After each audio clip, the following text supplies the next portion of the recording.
Good evening, ladies and gentlemen, and welcome to the show. My name's John Lawrence. I started off as an activist over 10 years ago, and now I run my own political party, co-founded with Patrick McGinnis, and I'm running in local elections. I just want to say a bit of a statement at the beginning. The grooming gang inquiries. Now, councils have to pitch to the government to get money for the inquiry. That's what they're going to do. Rupert Law has said he's going to go ahead alone, and he's raised £600,000 to get an inquiry going. What do I think of inquiries? I'm sick of inquiries. I'm sick of them. If you look at my social media, we can show you that Maggie Oliver, Sarah Champion, Alexi J, Professor Alexi J, who did the J's report, all said that the inquiries fail and nothing ever gets done. That's what them three top people have said. I'm sick of it. So what I suggest, if you do know anything, you've got any kind of evidence to get anyone convicted, get it to Rupert Law.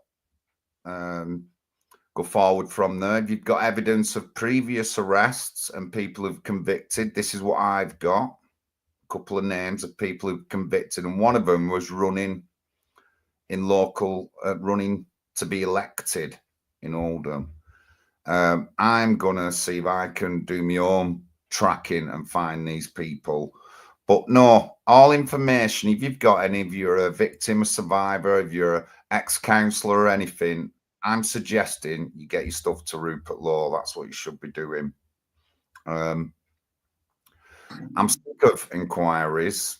We have evidence now to convict people and get them charged and get them arrested and charged. And we have evidence to convict people as well. But what these inquiries do, they sort of like move it away from that and try and get where they made mistakes. That's not good enough. I want to see social workers, counsellors, police, anybody involved within a council who's done something wrong, not said nothing, filled a report in snidely or biased, has hidden information. I want these people arrested. And I want them going through the judicial process. That's what I want. Now, why should I shout for that? Well, unlike a lot of other people, I'm not saying I'm an expert, but I've been to dozens of court cases. I've done dozens of videos on this subject. I've talked to survivors. I've even confronted groomers. So, yeah, I do have a lot of knowledge, and I'm just sick to death of hearing about inquiries. That's what I'm sick to death of hearing. If anyone wants to say anything about the government report, it was wrong. The government report was biased. The government report never properly recorded ethnicity. The government report went to a sleepy time where these things didn't happen. The government report says where people were told to be silent. So I don't believe that government. I don't believe any report, really. I only believe what I see. No more inquiries. Let's get some convictions. If you want to go ahead supporting inquiries, Rupert Law is a man. Get any information you've got towards him. If you do know information that's out of anyone who can be convicted, you need to go to the police. That's what you need to do. And if you're scared of going to the police, you need to get in contact with someone who will take you to the police. I'm sure that legal teams around like Rupert Law, and there'll be other people in your town who will support you on this. So that's Big John. That's what Big John's saying. Get it sorted out. Let's get some action on the grooming gangs.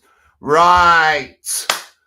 Let's get Mr. Rimmer in. He's just waiting in the background, listening to me spiel there. Good evening, Paul. Good evening, gentlemen. How are you? Good.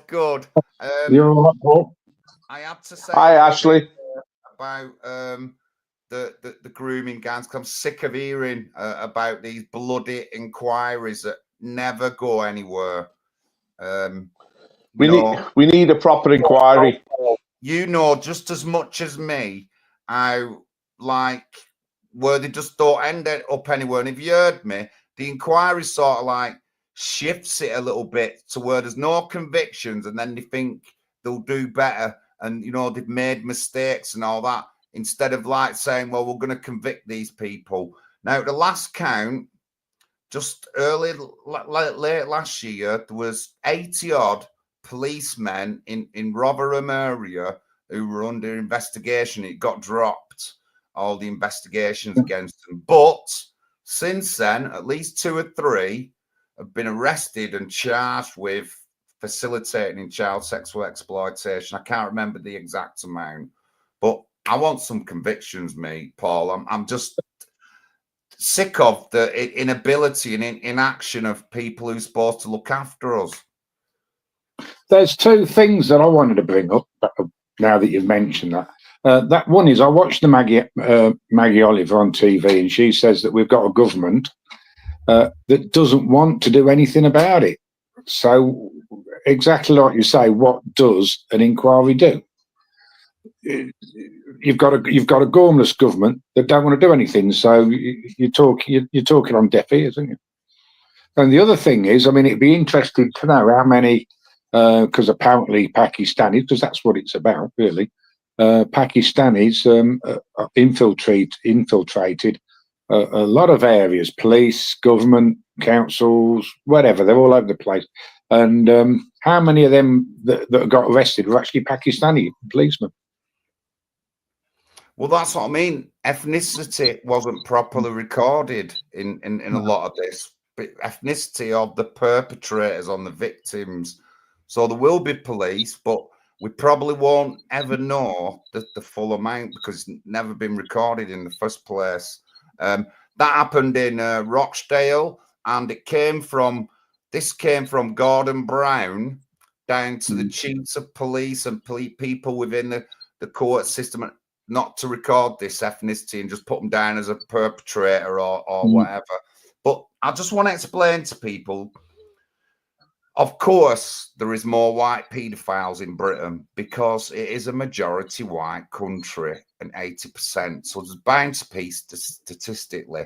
But I haven't ever heard of a case, if anyone's got this case, can bring it up, where a grooming gang is made up of different people, where a taxi rank is involved, and where they transport them county lines to kebab houses and things. If you can find Bill and Fred's chippy that were used in child sexual exploitation by white people, I hold my hand up. But I don't think people just don't get it about the difference between that. If you look at profiling, and I've studied this because I've been profiled off counter-terrorism myself, is if you look at profiling, you can tell how people are. Now, the great lot of white British paedophiles are loners. They don't work in big groups.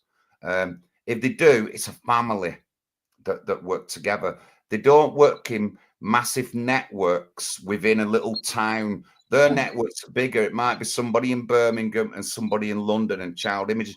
They don't use taxi ranks. They might use a taxi to transport something, but they don't use kebab. It's not linked like that. And a lot of the times, the profiling will show that they work like that. These gangs work absolutely brazen. They work right in front of the police. They work right in front of the social services. They were driving up to homes. They were driving up to social care homes and picking the girls up. And then they was driving back and dropping them off. And let me tell you this, one girl got dropped off. And when they did analysis, they found the fucking clothes were full of semen and stuff like that. And they didn't do nothing. They didn't do nothing. And you think that I'm going to stay silent? No. You think that I'm not going to do anything? You've got another thing coming. You know what I mean? Victoria Agolia. She was picked up and dropped off at her social care home. She got reported 150 times in a year of being picked up from that home and nobody did anything. The police knew who had done the crime. They knew how many were in it. They knew where all these people were. They knew what they were all involved in, which were drugs. And they knew where to find them, and they never did nothing. She ended up dying off an injection of heroin that was given to her by some geezer, and that's the only person convicted. The police estimate over 100 people abused her over the years or a couple of years, and absolutely nobody did nothing. Them social didn't do enough good of a job. I'd have been on the phone to my mates, and I'd have an army outside that home defending them, or I would kick off at the police for not coming to the home. But people are spineless. But I'm not going to get into what you're forgetting, John. What you're forgetting, and what you haven't mentioned so far, is that these girls were prostituted. They were sold out. There was big money involved. If these girls were sleeping with 10, 20 punters a night, you're looking at hundreds of pounds a night, night after night, week after week. You're looking at thousands, tens of thousands of pounds per girl. This was a criminal racket. And when you get money involved, drugs, and lots of males working as gangs, and these were ethnic gangs, as you said, Muslim grooming gangs, Pakistani raping gangs, whatever you want to call them. This was an incredible criminal organization for the police to take on. And the police were intimidated by it. And rather than try and break these criminal organizations, they actually tried to just facilitate it and keep it smooth. I mean, the notion was that these girls in the care homes, nobody really cared about them. But of course they did. And relatives got involved and tried to rescue these girls, tried to protect them. But the Pakistani rape gangs were very aggressive, and knowing that the police were cowed, they would actually attack relatives of these girls. They would actually effectively kidnap these girls. They would go into the care homes. They pushed the social workers aside. They pushed the relatives aside. I know of incidents of this. And they would actually take the girls, just grab them. And they were people with a mission. And the only people that could have really stopped them were the police. But the police were complicit. The police were either cowed or passive or engaged in it themselves. I don't know if the police were bought off, backhanders. I don't know if the police were being given free sex. These were all allegations that were made from within the police by police whistleblowers. And then there's the social workers. What were they actually up to? And then there's the politicians who didn't want to alienate the Pakistani community. But what they tried to do is pretend that it was all local and it was only happening in certain areas, but it was everywhere. It was in Rotherham, it was in Keighley, it was in Burnley, it was in Bolton, it was in Preston, it was in Oldham, it was in Manchester itself, it was down into the West Midlands, all across the Pakistani areas of the UK, even in places like Bristol. There were other gangs, Somali gangs, other Muslim gangs interacting. In London, there was a lot of Arab gangs involved. It was a national scandal. And Blair knew about it, and so did Gordon Brown. But they actually quieted it down from the top.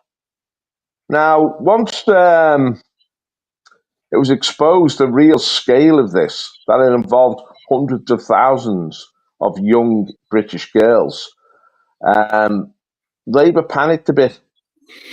And that's when they started sending out the memos to the police, do not get involved.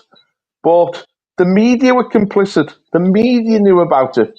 I mean, the guy from the Times who exposed it, it was long overdue. I mean, Tommy Robinson had spoken about it. The BNP had spoken about it. Marlene Guest in Rotherham already had their dossier with thousands of girls on, detailing every single abuse. I mean, the media could easily have picked up the story, but the media failed. They are not the guardians of the people. They are not the tribunes of the people. The media are now the enemies of the people, the mainstream media, as are the judiciary, because the legal courts didn't want to get involved. The police didn't get involved. The social services didn't get involved. The schools didn't get involved. And then there's the dog that should have barked, the churches. who are responsible for the souls of these girls and the spiritual health of this nation. The churches also were cowed and also submissive and played this pseudo game of racism. You know, that if we name the Pakistanis, somehow it's racist. So it's an horrendous catalogue of abuse that just went on and on.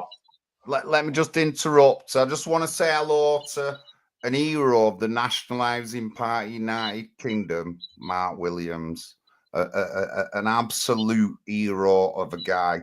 And yes, Templars, I get what you're saying about the Church of England. I've looked. If you look on my social media, I've done videos on the biggest investigation into child sexual exploitation in Europe, which was 90 million euros, involving Joseph and Bobby Blair from Ireland, involving a Catholic priest who I got told the name once, but I forgot it. But it can't be repeated, otherwise they've signed an NDA. And what Mark said is what it is. In all the cases, the establishment and the people and the council covered it up. The Church of England and the Catholic Church was covered up by prominent people within the establishment. It weren't just the church. And this is what we're trying to get at. This is what I go on about, is that cover up and the non-accountability of the people who run us. I don't pick on the Pakistani community because they're Muslim. If you know Oldham's history, it's Oldham Council's fault for not dealing with issues between communities, which led to a lot of what went on. And that's the same thing as the council not dealing with that community because they want the votes or they want to keep them sweet and all that lot. This is what we go on about. This is what we go on about. This is what I go on about.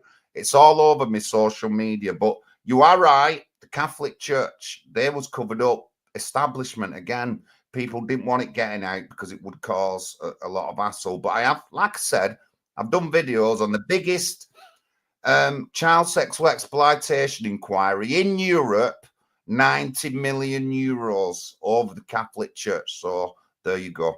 But Ashley, another hero of the NHP UK, up there in Rugby, the home of the game Rugby. We talked about that. If you look at the thumbnail, is in front of Rugby Town Hall and all the flags are out. And I got that picture the last time I went. And you know, I had my dinner. I had Ashley, when we were in the centre, I had my camera out. Yeah. All pictures took. So we've been heavily involved in the rugby campaign. I've been down twice, Leafton both times. Mark Williams, the other hero in the chat, has been down several times as well. And we think we've got the brunt of it done. There is a couple of weekends coming up where, oh wait, Pat's in. Let's get Pat on. Good evening, before Pat comes on, we're there tomorrow. Me and Austin are going down tomorrow. And we'll be meeting up with Ashley around 12:30, Ashley, tomorrow. Yeah. And we'll help you with the canvassing and leafleting. And yeah, bring your maps and that. We'll meet up. And so we've had teams down there, and we're making a real impact in rugby. You see, if you're going to make an impact, you've got to campaign. So we'll be canvassing, knocking on doors, talking to the people. And what big issues have been brought up, Ashley, during your campaign? Well, it's like Pat was down here with Dee and Mark as well, and we're looking around. I mean, the thing with rugby is that it's kind of sheltered to some degree, but we have our issues. There's been people talking about losing their homes and not being housed properly. We're in my little constituency, Hill Morton. We've got two hotels housing illegal immigrants. So we're like a sandwich. People are aware of it, but they're just far away. But it's a concern. The streets are not as clean as they could be. People are worried about jobs. I think homelessness is a concern. I think it's like any other town, really. The big concerns, well, I suppose crime. There's a bit of crime going on in the town, especially at night. And what about the issues relating to council tax? Council tax, well, yeah. Because tax is going up right across the. There you go. You know, so yes, yeah. Everybody, look, everybody's not happy with the government. Everybody's not happy with what's going on, and this. I think things are changing. It's like a free for all because we're like a packs of wolves because we can see that Labour, Conservative, Labour, Labour, Conservative, they are for the taking now because people really do want to get rid of them. When they talk about change, there's nowhere they don't want to play this two ball bloody game anymore. You know, and I think it's up for grabs now. Well, when I was leafleting this time, and I never seen it last time, seen some houses with a sign in them saying no more houses in Hill Morton. That's what it was saying, and a lot of Greenland round there, and obviously the building isn't. We've had this problem in Oldham. We've had this problem in Oldham already. I mean, Greenbelt, Brown Belt, and Greenbelt. The Greenland. So I mean, my answer to that person. And I did try knocking on 2 doors that had that thing in the window. Don't think I just walked past. I went to knock on the doors and there was nobody in. And I would have said to them, well, immigration is one of the biggest factors, and the boat people and the people who we have legal immigration we have coming in is the biggest factor to why the want to build on your Greenland. So you really should go against. That should be one of the things you should go against. It just it throws it in the face. In Oldham, in Saddleworth, the nice area, they had plans to build 60 houses. So I went up doing a video, talked to one of the locals, and I went, yeah, but you know, like you vote Tory and Labour, and they just bring more people in. So what do you think is going to happen? They're going to want to build somewhere. They've ruined the town centre. Filling them up with HMOs and that, and now they want to build in them land, and everyone's angry. But these are all the people who haven't done nothing and have voted for Tory and Labour all these years. You just couldn't make it up. Pat, come on, Pat's got his rosette on, so I know Pat's been out knocking, and if he's wearing his rosette, he's definitely excited. Pat, what's going on? Well, thanks for all everybody said about the grooming gangs and that. I'm going to come to that in a minute. I've just been out canvassing, and this is the first time I've actually wore my rosette out canvassing because I've been knocking on doors for 2 years now in my campaign, and I thought it was a little bit too early to wear my rosette and that. But I thought about it, and I thought they're going to remember me better if I have the rosette on. Okay. And it was a glorious door knocking campaign tonight. As usual, you know, I had anxiety. I didn't want to go. I was fearful. Oh, I've spoke to them all already. But you find loads of people you have not spoke to. And I even knocked on one of our candidates' doors. He invited me in for a cup of tea, introduced me to his mum. He's Spanish, and he's going to be standing for us in my ward, and he's willing to go to be a councillor, which is an incredible miracle because it's not easy to find people, as we all know, let alone find someone who's going to be able to do the job or attempt to do the job. Because let's have it right, I don't know what I'm going to be doing if I get elected, but I said to him, don't worry, you know, when I stood in 2022, they invited us in and they said, look, don't worry, if you've never done this before and you win, we'll explain to you what you got to do, etc. So yeah, I've got the rosette on, and this is going to be worn every time now I go out. I go out twice a week, 2 hours each session. You know, I usually go on a Monday, Tuesday, get it out of the way, because if I'm busy, I can't do it, and then I've got the whole week to get those 2 sessions in. And it was a glorious session tonight. Got quite a lot of yeses, and Labour are just on their finish, like Ashley said. The time's up, man, and. You know, if I can put this campaign in, I've got a year to go now, and I'm pretty sure I'm gonna get a very, very good result. And not gonna go into details yet, but got a load of rosettes. Bought 90 rosettes, 95 quid from what they called that company, Rosettes. I can't remember what they're called. Anyway, so that's been spent from our bank accounts to let the donation people know that that's where your donations are going. You know, we're getting leaflets all the time. We've just bought 5,000. We're preparing 5,000 leaflets for Lee Bishop, who's going to be standing in Bedford, and we've got 10,000 leaflets for Ashley's campaign with the warm-up leaflet, which is not completed yet, but we're onto his personal leaflet now. And I have been door knocking in Ashley's ward, which was incredible. The response we got, I was very surprised. I mean, I said to Ashley, I think that was probably one of the best sessions I've had.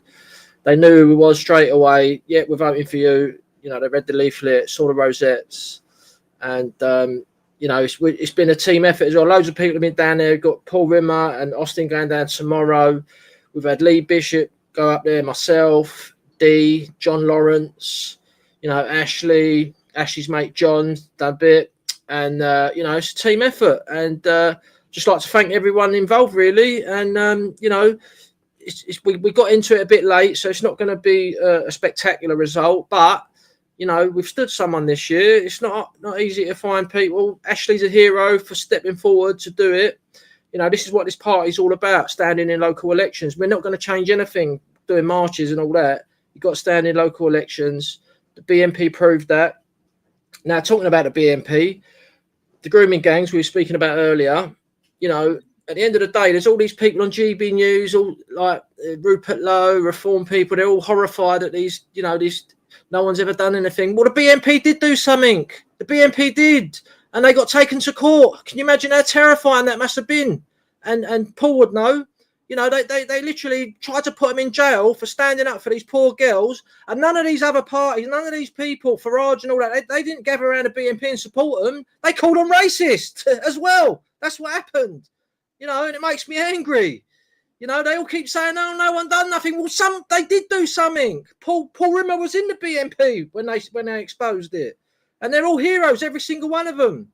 You know, and at the end of the day, you know, people did do something about it, and it's tragic. It's still rambling on, and hopefully, but another key factor is that the Equalities Act. You know, these police and people were scared to say, "Oh, these Pakistanis are going for the white girls," because they'll get accused of the R word, saying, "Oh, well, you don't approve of mixed relationships," because a lot of them were saying that they was girlfriend and boyfriend, and they were just terrified because they're going to lose their job, they're going to get taken to court for the R word.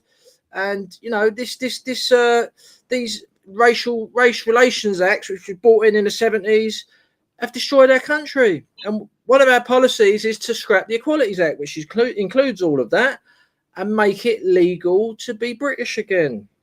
You know, make it legal for white British group identity to be officially recognised again, because at the moment it's illegal. A lot of people don't realise that. So yeah, interesting conversation. Looking forward to Ashley's result, and again, Ashley's one of the heroes for standing up and being counted. And I'm going up there on Saturday to help do some leafleting and stuff with Dee. And yeah, so it'd be a good door knocking session tomorrow, Paul. Yeah, I'm really looking forward to it tomorrow. Obviously, I want to see. I can sense around here just the real hatred of this Labour government. That the fact that they deceived the British people. We're seeing record numbers of crossing the channel at the moment, 700 yesterday.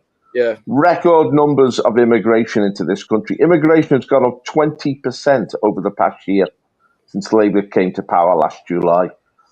And we can see this in the change in our cities. Housing now is a crisis point. But not only that, people are sick of the fact that Labour are allowing the debt to continue to balloon, and that means we have to pay hundreds of billions on interest payments. So there's no money. The money's drying up in the economy. They're talking about wages going up. It's only in the public sector. In the private sector, wages are stagnant.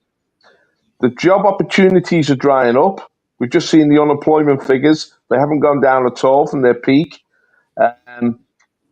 As we said, we've seen that the homelessness is going through the roof.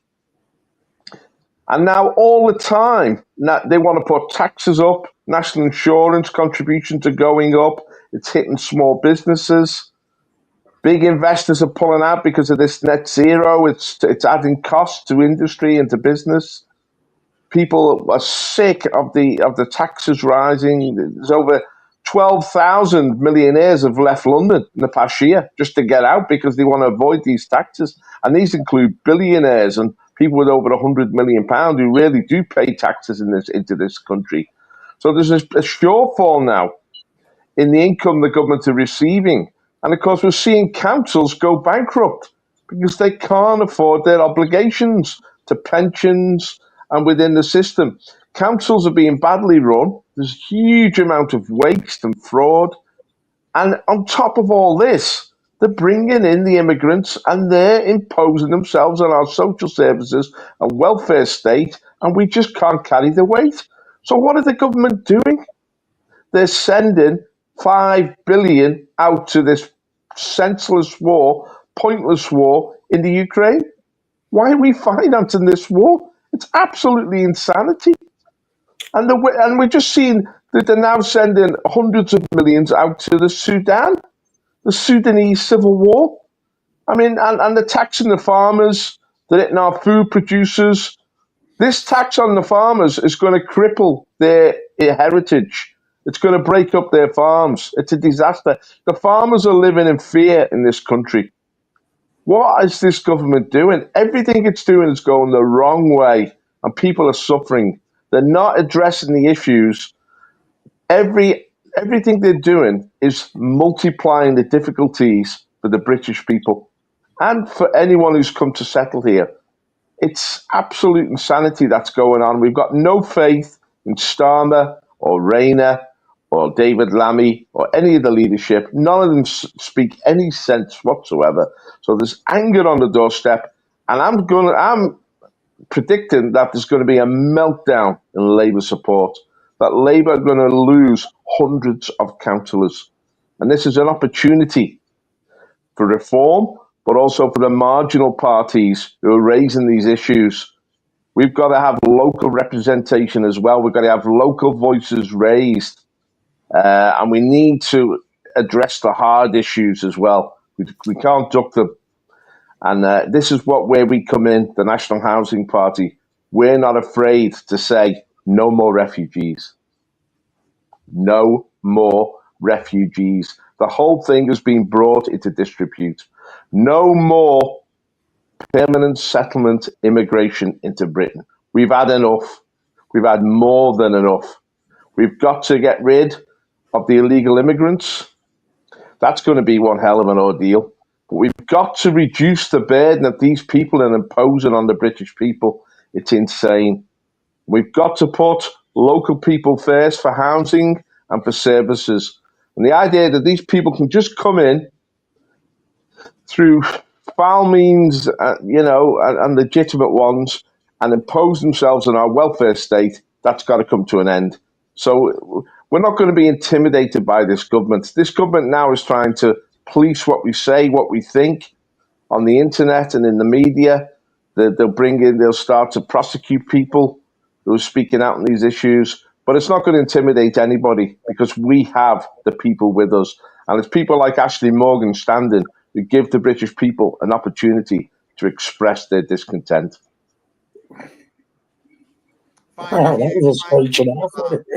Thank you. Thank you in the chat, David Bridge. David Bridge, that name sounds familiar. Are you a veteran, David? I think I know who you are. Good evening, Jackie, Serena, Mark, Gerald's in the chat, Claire. Thank you for your comments, Templar. Thank you very much, guys. Thank you. Please share. Yes, Tim Sherwood. He's on. Tim Sherwood. Where's Paul? But that was a while back. So you just heard about the Labour Party. You heard it off Pat in London, in where he is. You've heard him mention quite a few times how people hate Labour. You just heard Paul then. Now, how do we know? Well, let's look at the elections we had in North Manchester, Rochdale and Oldham. Labour got decimated. They lost councillors. There's now 15 independents in Oldham, and most of them were Labour supporters, have gone right off them. I don't think they're at any time going back with them. The same in Rochdale. All three MPs, Angela Rayner, Deborah Abrams and Jim McMahon, all got low majorities. Low majorities, the lowest they've got. They only just scraped getting in. And the next general election, I've put this down already, at least one of them is losing a position. And it wasn't to just one person, it was to several things. It was to do with Palestine and Israel. It was to do with the amount of independents and small parties like ours that are running. Fails with Independents, Pride of Oldham and Saddleworth. They have separate ones in Rochdale. Ashton are all bunching out to go independents. And they absolutely decimated the Labour vote. So Labour are not going to last, guys. Remember, elections can't be just separate 1 year and then you take over everything. It does take a bit to build up. Now, I've said before, we're not particularly any fans of reform, right? Or Nigel Farage, but they're used to the end. And because of them, the Workers' Party, other organisations, the vote's been killed off Labour up here. So it is going to work. And it will work in London as well. The amount of Londoners who are so angry and mad with Khan, and he's going down. He's going down. And Pat tells you every week, he comes on and tells you that he's knocked on someone's door and, you know, they're throwing darts at Sadiq Khan on the wall. That's what he says every time he comes on. And he's not lying. That's how people feel.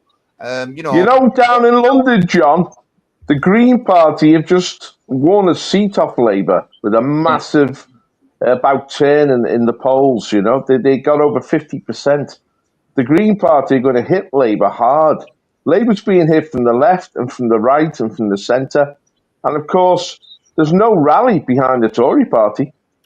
Kemi has not caught the imagination of the British people, and the Tories are just treading water. So with the Tories in free fall, Labour in free fall, the Lib Dems offering nothing, the field's open for reform to make a big impact, to cut into that vote, but also for smaller parties and independents to make their voices heard locally, because we have to raise the cutting edge issues. Reform now are sort of playing the establishment game because they don't want to be rocked the boat at all. Or they feel like they're comfortable now and that they're going to, like, they're in, it's an open goal for them. But we've got to continue to raise the serious issues so the British people know that their concerns are being addressed. And this is the role for parties like the National Housing Party. We will speak out on the controversial issues, and we will say the things that need to be said. And we have local activists who connect with the local people. Ashley, how are you connecting with the local people in Rugby? I speak to everybody. I'm a pretty talkative guy. I connect with everybody. I think there isn't anybody that doesn't agree. Nobody disagrees. No, you know, they can't disagree. You know, so in that way, well, Pat, when he was down here, you had a taste of it, didn't you? You had maybe one or two that said, yeah, but you'll always get that. But on the whole, they can't disagree with us. Yeah, I mean, if you put a full campaign for a year campaign, you could probably get elected there, Ashley. I mean, it's ripe for a new party. The only problem is, obviously, Reform are going to probably get quite a few votes, and they're standing in your ward.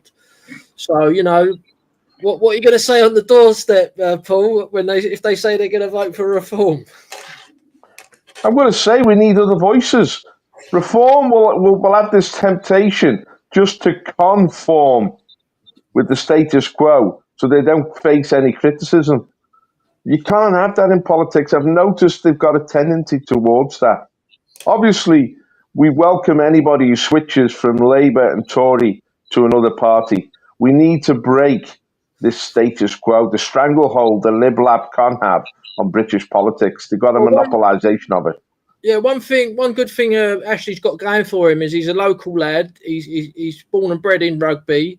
He's put on the leaflet the schools he went to, and people are going to notice that. And we spoke about Christianity a lot as well, and church attendance is going through the roof at the moment. I don't know if you've heard about this. And that reminds me, we've got Bible study tomorrow night. If anybody wants to attend, let me know. I've not heard about that going on. The church attendances are they going? You know, are they more getting bigger? Are they? Okay. Yeah. People need to belong to something, and people are looking for tradition again. They're looking for the foundation of this society, and it is a Christian foundation. They're coming back to the faith, especially with Islam now imposing itself on our society. We are a Christian nation. We've got to remember that. We can't put our faith in the established churches, but we can put our faith in the Bible, and we can put our faith in true Christians. And we've got to come together again and revive the Christian faith in this society. Now, the National Housing Party, we stand on Christian morals. All the changes that took place in the 1960s, the permissive society, undermined the strength of this nation, undermined its pillars. We stand for the family. We want to see more children.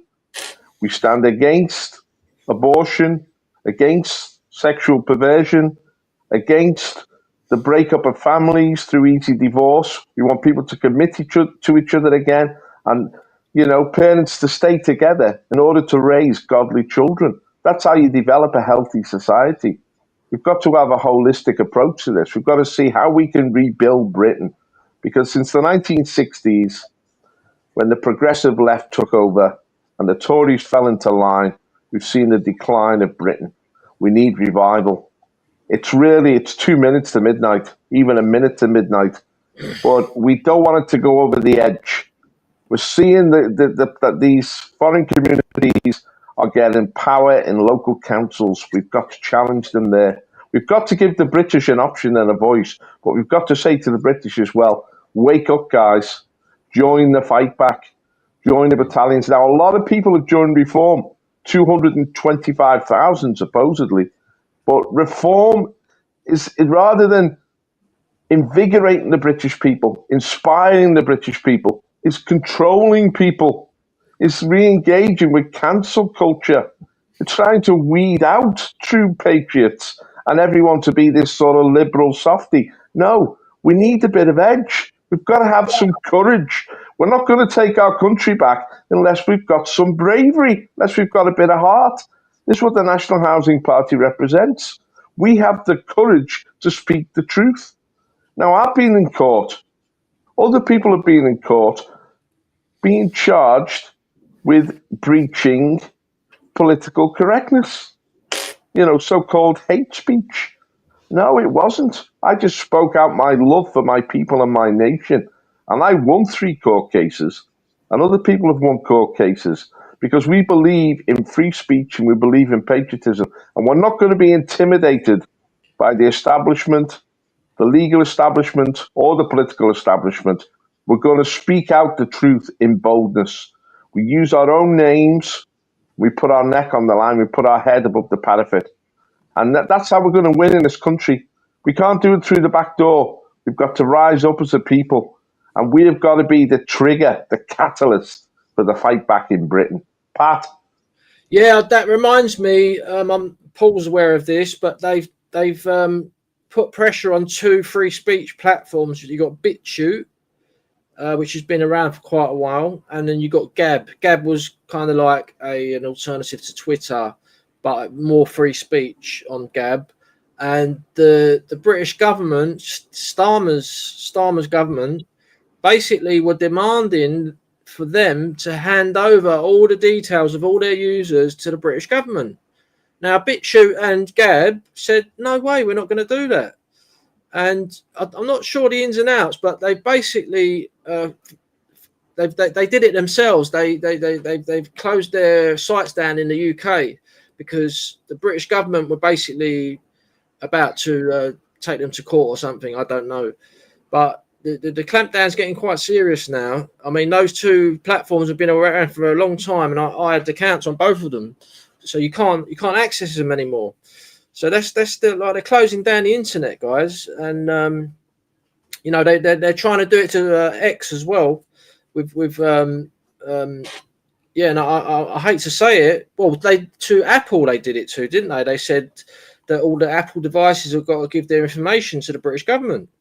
And so there's this big free speech war developing between the US, the Trump administration, and the Starmer government, which is getting quite interesting to say the least. But you also have got to remember that the Trump regime are implementing anti-Semitism laws, which is, you know, hate speech as well. So it's all very disappointing, really, the whole thing. But it was like we was getting somewhere, like maybe getting some free speech for the internet and stuff, and now they've just closed it down now, and they're going to come for X next. X is going to be shut down, guys. I fear. Well, I don't think that'll be very easy, Pat, to do, because Elon Musk has a lot of power and he's got a lot of leverage. How do you see it developing, John? Well, it's scary, and I sort of like agree with Pat. The pressure they're putting on us and stuff like that. I got told about Marcus was telling me about BitChute yesterday. And no, it is pretty scary. But you know what? We do have free speech. Why don't you go to a public meeting and call your counsellor out in public like I do? I've talked about political correctness, honour violence. I've called the police offenders. I've called the police in a public meeting that was recorded. I'm not going to get arrested for it.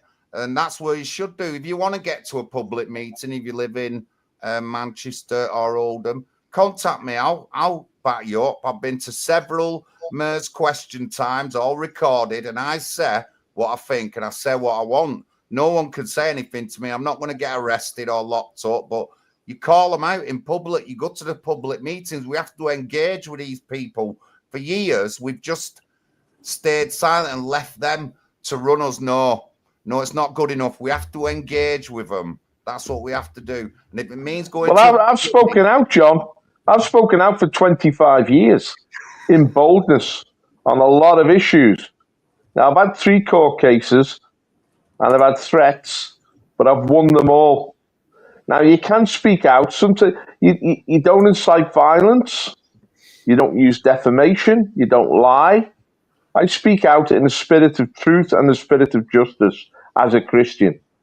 And that's difficult to combat and to clamp down on. Now, we don't exercise the free speech we have. Too many people are cowed already. Obviously, they use the employment field to quieten people. You could lose your job easily. I have lost 3 jobs, but I've survived because I believe in the Lord, and I believe the Lord will provide fresh opportunities for me. But I believe in the righteousness of my cause. I have done nothing wrong. I've simply spoken the truth in boldness. And if that's your raison d'etre, if that's how you proceed, I think you can overcome any controls the government puts on you. And although there are limits now in America, there is still a lot of freedom in America. And Americans really hold on to freedom of speech. And I think when push comes to shove, I think X will be the platform that will give us the vehicle to speak out on these issues. The Labour Party is very fragile. When they face more elections, they're going to face elections on May the 1st. When they face more, obviously there's a by-election in Runcorn. There's a by-election coming up in Scotland in June. There'll be elections coming up thick and fast. They've got like 4 years to go, Labour maximum, and they won't last that. There'll be fractures within it. They're under a lot of pressure already. So, and I think that pressure will intensify.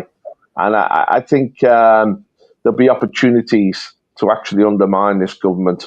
And I think we can still win in this country if we mobilise. Definitely. I've been saying thank you, EW. So the Green candidate doubled got nearly more than double the Labour, and it's in a Labour stronghold, and it's in David Lammy's constituency. So that's less votes that David Lammy's going to get to be a member of Parliament. Wow. Wow. This is what we mean, guys. This is what I mean. It's there in black and white. This has happened now. A Labour stronghold. A Labour stronghold, and they lost. And it's in David Lammy's constituency. That's less votes for him when he's a member of Parliament. So it just goes to show what Pat was saying about the change. And we discussed this when we started the party. We can smell the change coming in the air. You know what I mean? We can smell the change in the electoral system and how people are so desponded with and angry over the mainstream parties. So there it is. Thank you, EW. Always on the spot there with the information. Thank you, everyone. Don't forget, like and subscribe, share everywhere. I'm going to cut out my little speech at the beginning and then some of the other bits that I said, and I'll put them on my shorts and on Twitter.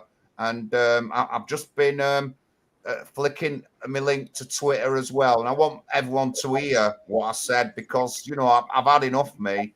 I've had enough of hearing that word inquiry instead of like arresting and conviction. You know, there's loads of evidence. There's loads of councillors who are still silent, who are guilty of being silent then, and nothing's happened to them. And we're just sick of it. And, you know, when I mean it's all the parties, let's look at the moment. There's a lot of MPs who are under scrutiny. We've had Labour MPs beating people up in the street. We've had Labour MPs on WhatsApp groups saying that they wish old people would just pass away so they don't have to deal with them. And then a woman mentioned it, said that there should be some repercussions, and then got visited off the police. Honestly, you try it with me, guys. Try it with me, because I'll be outside the constituency office calling you out. That's what I'll do.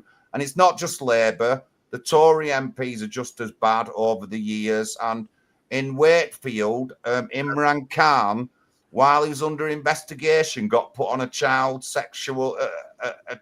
safety thing program to do with the council. You just couldn't make it up who these people are who run our country. You know what I mean? So don't think I'm just like pointing at one. And I went to Wakefield as well about this case, but it's just ridiculous. God bless Ashley there. He's not said much, but rugby's not swamped over yet. But if they have got an hotels, I think next time I come down, we're going to visit the hotels, Ashley. Yeah, have a look. 100%. Got to be done, me and you. We'll get some videos done outside them hotels. Yeah. Jackie, Pat's messaged you there. If you fancy coming over to rugby or something, we can always get in contact with us. Emails up. Can I ask Ashley how he thinks he's going to do in the election? Obviously, it's still 2 weeks off, but the voting will have started now, the postal vote. What sort of vote do you think you... Oh, I like to be positive. It'd be easy to say I'm going to win, you know. That would be a bit of bravado. I think it's going to be. I think it'll be good. I think it'll be surprising. But did you get your postal vote yet, Ashley? No, I haven't yet. Not yet. No.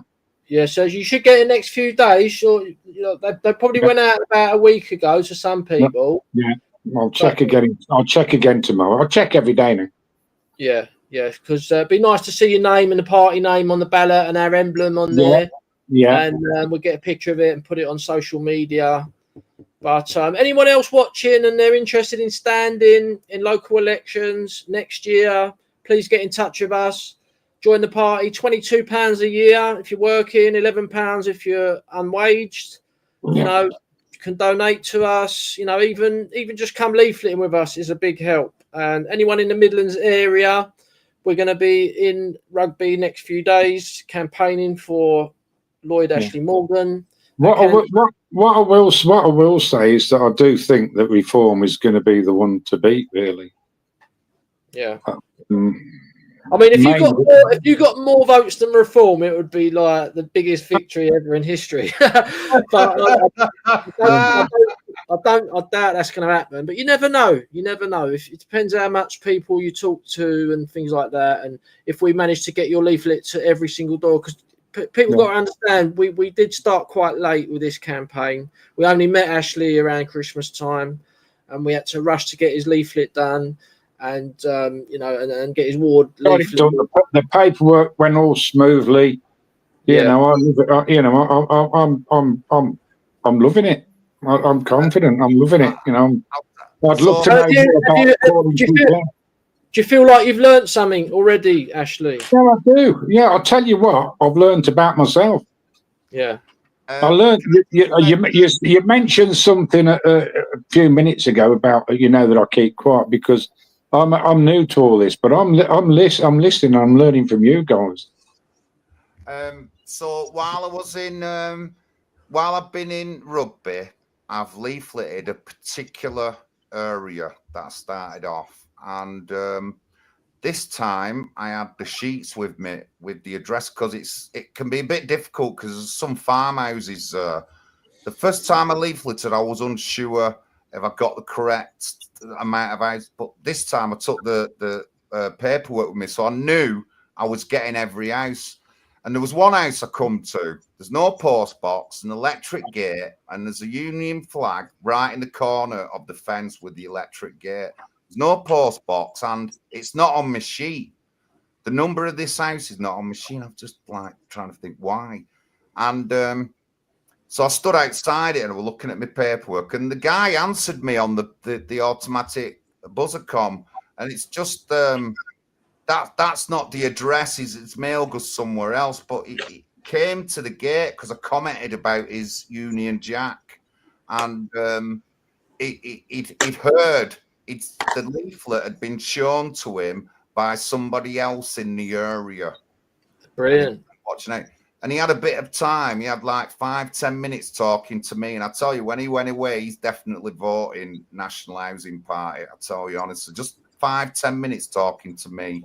Yeah, well, that's one of the best things. If you see a Union Jack or St George Cross or a Union Jack doormat, anything like that, you got half a chance, and it's nice to see that, obviously.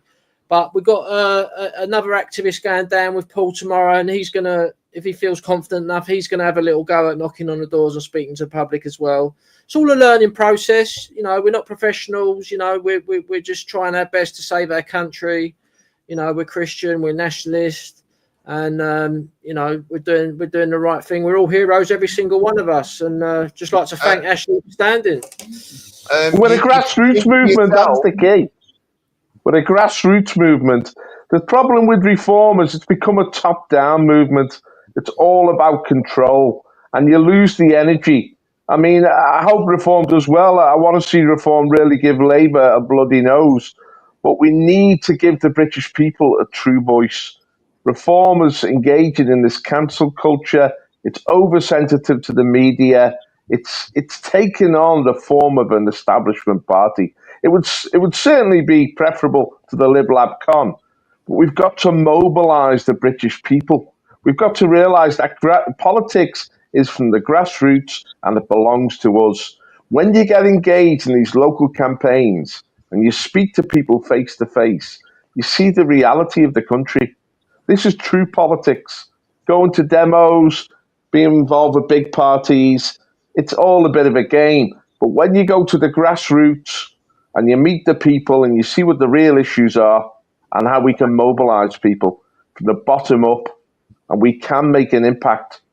And we've got to bring a different message, a message of hope to the British people. And just to remind the British people that their destiny is still in their hands. That's the nature of democracy. You've got to use elections to express your voice. And this is the choice we're giving to the British people. Pat?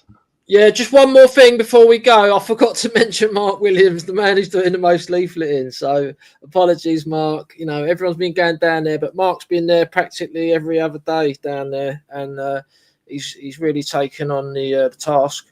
And a proper National Housing Party hero will go down in folklore history. So have a good one tomorrow, guys. Good luck. God be with you. glorify God in your hearts and keep the armour of God on you, and you cannot fail.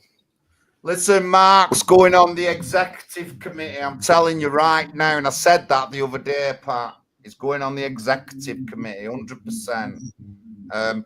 But thank you, everyone. Thank you for tuning in. Thank you, EW, for the information. Thank you, Jackie, for coming on. If you want to get involved, Jackie, just get in contact with us. I'm sure we can sort something out about getting you from A to B if you live in Birmingham. And possibly you might even want to run as a candidate. But you've been a long-time supporter of mine, Jackie, and I've got a lot of respect for you. Let's hope we can start you on that reboot program. We're going to be starting another 13-week session on the reboot trauma program, but this is specifically for civilians. It's not for well, veterans can go on it, and we have got veterans on it, but it's more aimed at civilians. And Jackie has braved up. She's got issues herself, and she's going to have a go at doing the course. So thank you very much, Jackie. You're an hero, and you're doing well by getting on the course. But like Paul says, we've got to get more involved people, and other people can speak for themselves, but I'm an expert on the door, me. I'm an expert on the door. I'm sorry, I am. And I've learned this, and I've got these skills, and over a 10-year period. I'm already a confident person talking. I've done a lot of staff training, health and safety over my work life, so I'm comfortable talking to groups of people. So, and it comes naturally. So, you know, and it's easy, guys. There's 101 different subjects you can talk to at the door. And if you think about it, most people are only going to talk about a certain couple of subjects, and you know what they're going to be, you know what they're going to say.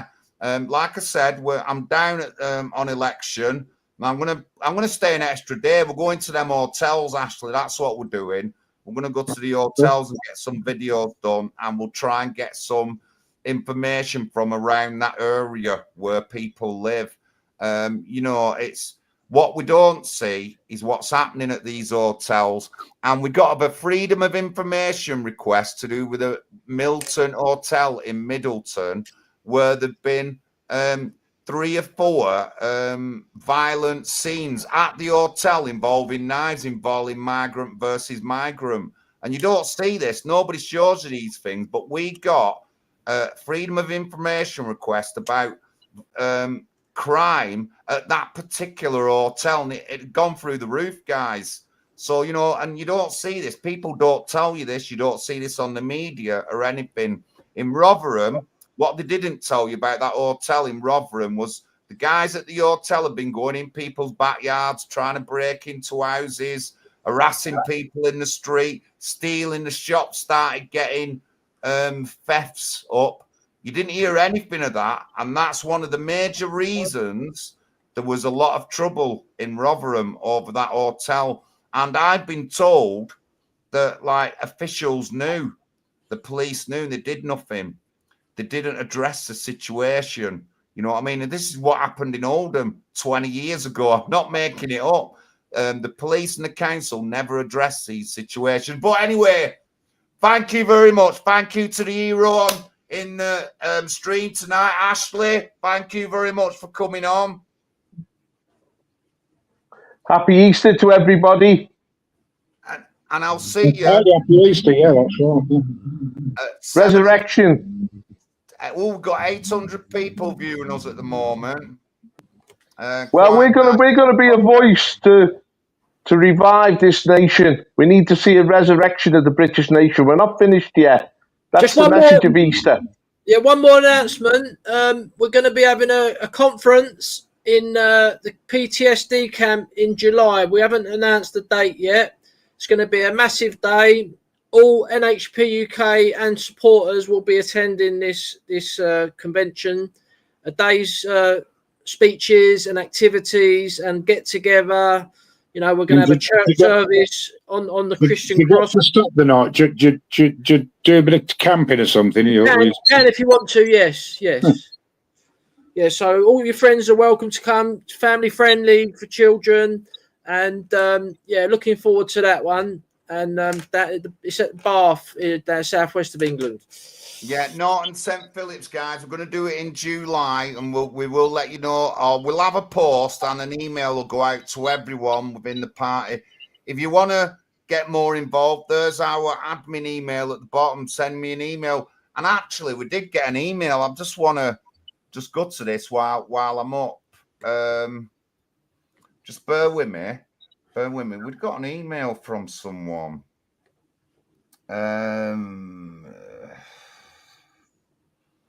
Just bear with me. I just want to just a quick chat about the email that I find it, and I haven't properly read it out, but someone's sending us information, and I think they're really on the right track. But it was an half interesting. I'm going to have a bit more of a look at it. But thank you very much. Don't forget, like and subscribe. Follow our links. Join all our social media platforms. Thank you. See you guys. Thank you very much, everyone. I can't find that email. I don't know where it is. I will talk about it.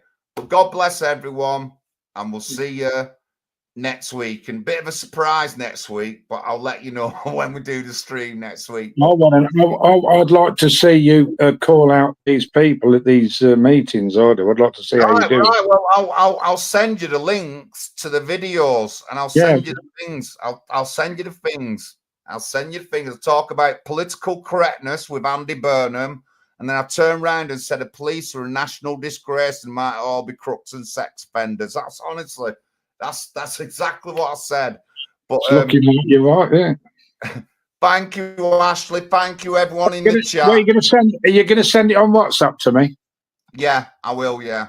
Brilliant. Okay. See you later, guys. Thanks. Thank you, everyone. Good night, all. Good night. God bless.